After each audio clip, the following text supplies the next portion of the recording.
Hey guys, Short Midget here doing an overview and shooting test on a friend's E&L AK. And I'm not sure if this is considered a 74, like maybe an M. That's what I would probably think it is. Not sure, I don't know my AKs. But it looks like it with a Bakelite grip and the stock that it has. But it does have an AK47 front end. Just realized that. Honestly, I don't know what it is. I have no idea. If you know, let me know. I don't know much about AKs. So I'm just going to start from the back, go to the front, and then we'll shoot it. So we have a Realwood stock, Bakelite pistol grip, got a steel body, stamped steel body, obviously safe semi-full auto, got the charging handle here, where you can adjust the hop-up. It's a plastic hop-up arm, but the unit is metal. It's got a quality 603, I believe, is what it's advertised, brass inner barrel. The owner, actually, he's a friend of mine. He put this AK handguard on. It is a real Magpul AK handguard, so this is literally the real deal. You can pop up that lever and pull the gas tube out. So super cool, feature. This AK was not the easiest thing to work on. The TM system is easier to work on in my opinion because you take literally 4 screws out and the whole front end comes off, and so you can get to your hop up.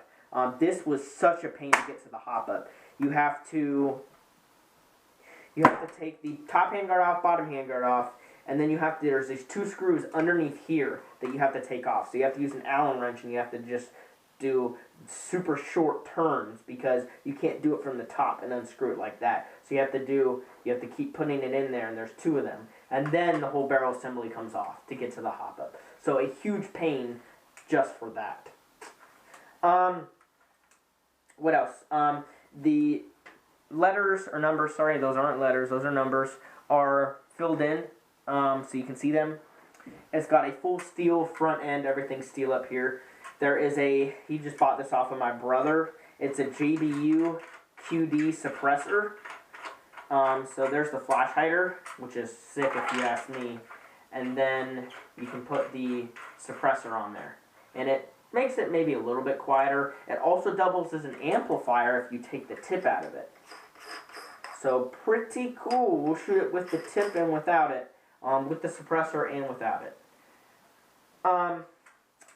He has a MVG on here, and I'm not sure what that stands for. I think it's mounted vertical grip because it mounts to the handguard itself.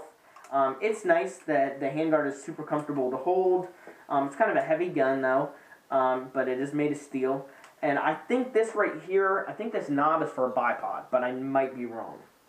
As you can see in there is an SMP, the color of the SMP. Well, they come in different colors, but it's the gold one, and you can see the hose. So I did have to drill a hole in this grip for the hose to come out, and it's kind of at an angle because the way the AKs work is there's this motor housing, and the screw goes into the motor housing. So you have to have both sides of the motor housing, otherwise the grip can be pushed forward, which really sucks. So this is just how it has to be. The valve has to be kind of facing to the side, which isn't a big deal. It doesn't leak. It's a brand new one because the original one did leak, and I bought this one and put it on here. This is actually the SMP that was in my UMP, so I sold it to him.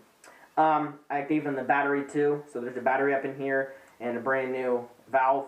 There's an AK nozzle in here, it's brand new, so it's literally just an AK fusion, or not fusion engine, HBA engine, SMP. It's a Gen 2 as well. It's pretty air efficient. There is a little bit of an air leak in the hop-up, and I'm not sure. I tried to adjust the dwell, and it didn't seem to change. It's an AK length nozzle, so it might just be because this is a E&L and it's different than the TM systems. It's maybe the nozzle's a tiny bit short, but it shoots fine. So I'm just going to leave it as is.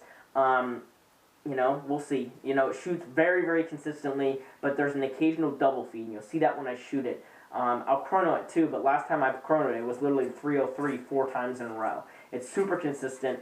It shoots about 1.1 joule with the 2.5 at 90 psi. That's what he's going to run. I told him 90 for indoor and 100 for outdoor. I apologize. My Lizard's tweaking over there, and I'm getting a FaceTime call from my boy Brandon. So, So yeah, between 90 and 100 psi, I told him to run. He does not have a regulator set up yet, so I told him I'll try to find him a used one. But he's got the gun; it's good to go. He's coming to pick it up today, and he's going to shoot it. So, and he'll see how it shoots, and he'll get to take it home with him. So on semi-automatic, basically the selector switch system sucks on these AKs. It doesn't work in safe. You pull the trigger once and it fires, but it jams the triggers. That's safe. And then you go down to the one notch, which is supposed to be full auto, and it's semi. Okay? And then you go to full auto, and you have to over travel the selector switch. Okay? You have to over travel it. You have to, okay? I'll do that again. So it's semi. You go down to the notch on full auto. It still shoots semi. You have to over travel it and push it down a little bit further. And then it shoots full auto. And then when you go up to the semi notch, it still shoots full auto. You have to over travel it. And then you can put it back down. And then it shoots semi. So, hope that makes sense. I don't like it, but that's just how it is. He's got a sling on here. Not sure what sling, but it is mounted on the handguard, so that's perfect. He has an Elite Force 1911, the TAC. He's got like 3 mags for it, and he loves that thing. He uses that all the time. So he'll sling it on him. I'm not sure how he uses this sling. I don't know. I'm not sure what brand this is, but I see him always sling it, and he'll use his pistol for close quarters. Okay, so I'm using Matrix .25 BBs. He has one high cap, or he has 2 high caps. Not very good. I told him to get new mags because I think the double feeds are down to the mag. Because the gun shoots very, very well. It has a KWA bucking because the original bucking is stupid. The E&L internals are great. On the inside, the gearbox is good. It's got like a GMP equivalent bucking or piston with the 3 steel teeth. It might be 4. You know, standard Chinese gears. It's got a sector chip. The motor's actually pretty good. Better than most stock motors, but not as good as like your Golden Eagle Blue or the JG Blues. It's not Neo Magna, but it is a pretty good motor. And then everything else is pretty good. I'd say besides the bucking. The lip is huge, so it literally clogs like crazy. And it was clogging when it was an AEG too. Like it would shoot 370 FPS, 360-ish in between there, and then you get shots that are like in the 200s. Because it was just clogging. It's not very good hop-up bucking whatsoever. So they need to change that. Other than that, honestly, they're fantastic AKs. So it does have a KWA bucking, which is very thin. They're thin buckings. It's literally brand new. It shoots pretty dang good. It shoots 200 feet with a .25. So that's pretty dang good for, you know, a stock type bucking. I did tell him to use 2.5s. He'll get the best range and consistency out of that. And plus, 2.5s, people are going to feel it. So with 2.5s, it shoots like little over 300 with the 2.5, like I said, and it shoots at like 1.1 joule with 2.5. So people are gonna feel it, but that's not over hard at all. So with the suppressor, it is pretty quiet, and it shoots for days. I have it sighted in for about, I'd say 140 feet, but if you turn the hop up a little bit, you can take it out to 200. I just turned it down because he plays indoor most of the time. The only time I've ever played with him is twice, and it was both at the indoor. So since it's getting nice out, he might want to take it outdoor, and I'm going to go play outdoor next weekend. So if he wants to come, maybe he'll come and he can use this, but he won't have a regulator set up, and I'll probably use mine. So he might not be able to play for a little bit until he gets a regulator set up. But as you can hear, there's some double feeds. Let me wind the mag. Once the mag gets underwound, when it's not fully wound, it'll do that. So again, I think it's just down to the mid caps or high caps because my UMP did that to it, and I tried one mid cap and it worked a lot better. But I mean, it's hopping BBs and shooting them great. All right, let's try it without the suppressor. Actually, let's try it with the amplifier, the tip out, and see how it sounds.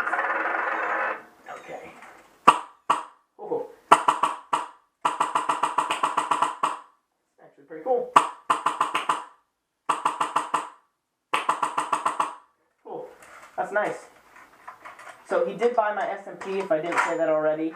So I don't have my UMP anymore. I have the body, so I'm probably going to turn it into an AEG. But I actually bought a KWA ERG. So I'm doing a KWA ERGM4 with basically exactly what I sold this money, or actually I'm going to save money.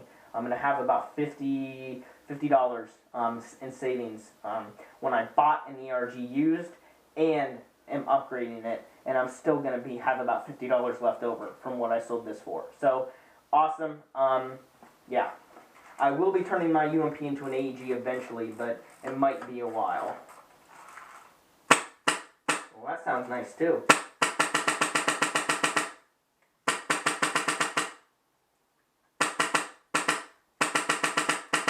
Alright, full auto. I put it at about 25-ish rounds a second, and it feeds flawlessly. I wouldn't go above that.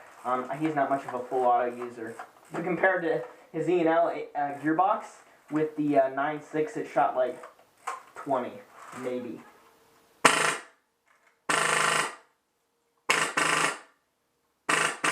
So that's at roughly 25. That's probably a little bit above 25, but that is beautiful. Perfect. Perfect rate of fire. You're not wasting a bunch of ammo at that rate of fire, and it shoots accurately. I prefer to run 35. I would probably never take it over 35 in a game. Maybe 40. If you go over 40, it's just honestly a waste. I mean, I understand people's gameplay. Some people just have different game styles, play styles. And I mean, I like the fast paced play style, so I like, 35, 40 rounds a second and just instant trigger response. But I would never go over 40. 40 would be the max I'd ever go. And I've never overshot anybody, and I play at 30, 35 all the time, and I never overshoot people, so. I only use full auto like range, like 100 plus feet is when I shoot full auto, because I just need those BBs. Or when there's shrubs, I just unload through the shrubs when it's outdoors. Alright, and then I'll take the flash hider off completely and just shoot it with nothing on the end, just so you can get an idea of what it sounds like with nothing. It's actually fairly quiet, honestly. So he just bought this for my brother. So as you can see, it's pretty quiet.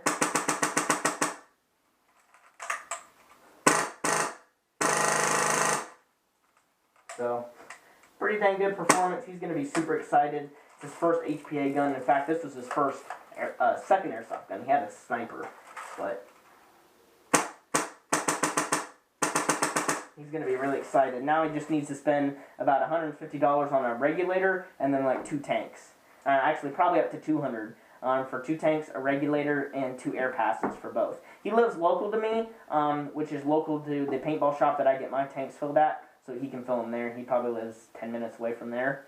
He lives actually closer than I do, so perfect for him to get air fills, so he'll have no reason to run out of air. But it's not as air efficient as other SMPs that I've shot. So and because, like I said, because of the air leak, and I think it might be down to the dwell, but I've adjusted it and it didn't seem to help. So. And I think the dwell is like all the way down, which is where normally people run it. So it's not bad. I'd say it's about as air efficient as my V12. Maybe a little bit less air efficient actually, considering I put a low flow poppet and a QEV in mine, so it's saving air now. But it shoots fantastically. As far as range and accuracy, it's beautiful. So if you guys have any questions, let me know. Thank you guys for watching. Hope you enjoyed this video, and I'll see you on the next one.